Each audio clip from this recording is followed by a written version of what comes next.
हमारे साथ केंद्रीय राज्य मंत्री बीएल वर्मा जी मौजूद है बातचीत के लिए। सर, ज्ञानवापी मस्जिद में जिस तरह से हिंदू पक्ष लगातार दावा कर रहे हैं कि शिवलिंग मिला है वहां पर, आप किस तरह से देखते हैं इसे? समाचार पत्रों के माध्यम से और टेलीविज़न के माध्यम से जो मैंने देखा है, उसे मैं कह सकता हूं कि शिवलिंग और जिस तरह के अवशेष मिले हैं, तो उनकी कोर्ट के द्वारा सर्वे हुआ है और कोर्ट भी फैसला उसी प्रकार का देगा।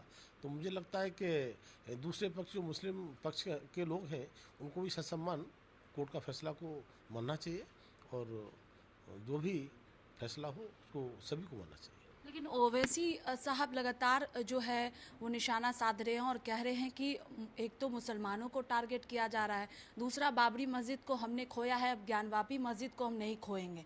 तो इस तरह के बयान को भी आप किस तरह से देख रहे हैं? ओवैसी जी कब क्या बोलते हैं, अपने को छाए रहने के लिए बोल सकते हैं, लेकिन पूरा देश जानता है। ये अयोध्या की बात करते हैं, बाबरी ढांचे की, तो बाबरी ढांचे के संबंध में सब जानते हैं कि कभी बाबर एक आक्रांता आया था और भगवान श्री राम के मंदिर को तोड़कर मस्जिद बनाने का प्रयास किया था। लंबे समय से वहाँ पर नमाज भी अदा नहीं होती थी और उसके बाद में 6 दिसंबर 1992 के लिए वो बाबरी ढांचा का विध्वंस हुआ, जिसमें भारतीय जनता पार्टी की सरकार थी। माननीय बाबूजी कल्याण सिंह ने इस्तीफा दिया था और एक कांग्रेस की सरकार थी केंद्र में, तो नैतिकता की दुहाई देने वाली उस कांग्रेस की सरकार ने यूपी सरकार को तो छोड़िए, हमारी जनता से चुनी हुई 3 सरकारों को बर्खास्त करने का काम किया था। तो ये नैतिक दुहाई देने वालों की मैं बात कर रहा हूँ।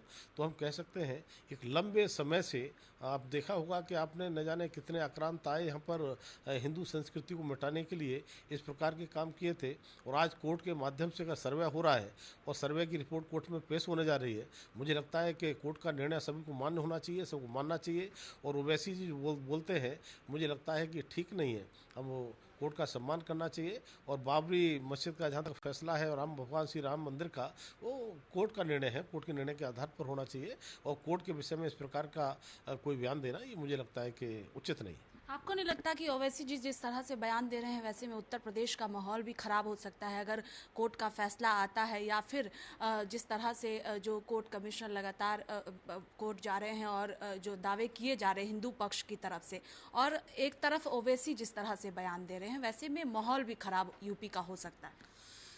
ओवैसी जी माहौल ख़राब करना चाहते हैं, लेकिन प्रदेश की जनता बहुत ही समझदार है, दोनों पक्ष बहुत समझदार हैं। मुझे लगता है कहीं माहौल ख़राब होने वाला नहीं है, और माहौल ख़राब करने का कोई प्रयास करेगा तो उसके लिए मुझे लगता है कि कानून अपना काम करेगा और सर्वे की रिपोर्ट के आधार पर जो फैसला आने वाला है, तो वो सम्मान सबको करना चाहिए। हम भी करेंगे, वो भी करें।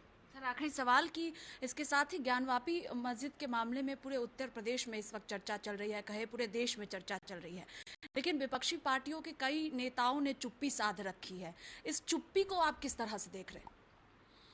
अब इसमें मैं कमेंट नहीं करना चाहूँगा, लेकिन कोर्ट के फैसले का इंतजार सबको करना चाहिए और कोर्ट का फैसला जो आता है वो सबको मानना चाहिए। बहुत शुक्रिया। देखिए, साफ तौर पर कहना है कि कोर्ट का जो भी फैसला होगा उसे सभी को मानना चाहिए। कैमरा पर्सन राहुल के साथ मैं स्वाति पाठक, भारत समाचार, दिल्ली।